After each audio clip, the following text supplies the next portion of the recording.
কঙ্কালীতলায় পুজো দিতে গিয়ে এই ছেলেটা আর মেয়েটার সাথে আমার দেখা হলো। তো তখন ওরা দুজনেই টাকা চাইতে আসলো। ছেলেটা আগে এসে আমার কাছে বললো টাকা দাও। আমি বললাম টাকা তো আমি দেবো না, তোমরা অনেক ছোট। তখন ছেলেটা বললো না, আমাকে পয়সা দাও, আমার টাকা পয়সাই লাগবে।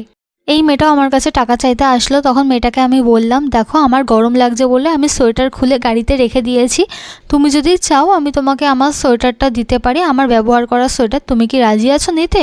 তোমাদেরকে তো কোনো সোয়েটার পরা দেখছি না, তোমার কি কোনো সোয়েটার আছে? মেয়েটা বললো ঠিক আছে দিদি, তুমি আমাকে সোয়েটার দাও, আমার কোনো সোয়েটার নেই, ঠান্ডার মধ্যে আমরা এভাবেই ঘুরে বেড়াই। মেয়েটা আমার থেকে ব্যাগটা চাইলেও সোয়েটারটা রাখবে বলে, আর বাচ্চাটা কন্টিনিউ আমার কাছে বায়না করছে দিদি আমাকে একটা নতুন সোয়েটার কিনে দাও, আমাকে সোয়েটার দাও। এবার দেখো ওকে যদিও আমি একটা নতুন সোয়েটার কিনেই দিলাম, ওর মতন তো আরও কত বাচ্চা ঘুরে বেড়াচ্ছে। তখন যদি ওরাও এসে আমার কাছে বায়না করে তখন আমি কতজনকে দেবো? আমার তো এত সামর্থ্য নেই যে আমি এতজনকে দিতে পারবো। তাই আমার খারাপ লাগছিল। তখন মনে হচ্ছিল যে যদি আরেকটা, যদি আমার সাথে যারা ছিল তাদের কোনো সোয়েটার যদি ওকে দিয়ে দেওয়া যেত। কিন্তু আমি দিলাম বলে তো আর সবাই দিতে রাজি হবে না, কারণ সবার তো একটা নিজের পছন্দের ব্যাপার আছে। তাই আমি দিতে পারলাম না।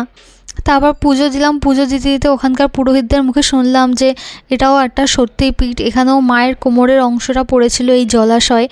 দেখো আমি অতটা হিস্ট্রি জানি না কঙ্কালীতলার ব্যাপারে, মায়ের ব্যাপারে, যতটা শুনেছি আমি ততটাই তোমাদেরকে বললাম। ওখানকার পুরোহিতদের ব্যবহারটা সত্যিই খুব ভালো, ওখানকার সিস্টেম অনেক সুন্দর। তারপর এই জলাশয়ের জলও একটু মাথায় নিয়ে নিয়েছি। একটা পুরোহিতের মুখ থেকে শুনলাম, উনি আর কি আমাকেই কথাটা বলছিল যে জানো এই জলাশয়ের জল কখনো শুকায় না। বীরভূমের অনেক জায়গাতে গরমে জল শুকিয়ে যায়, নদীর জলে শুকিয়ে যায়, কিন্তু এই জলাশয়ের জল কখনো শুকায় না। তারপর সোনাঝুরি হাটে চলে গেল।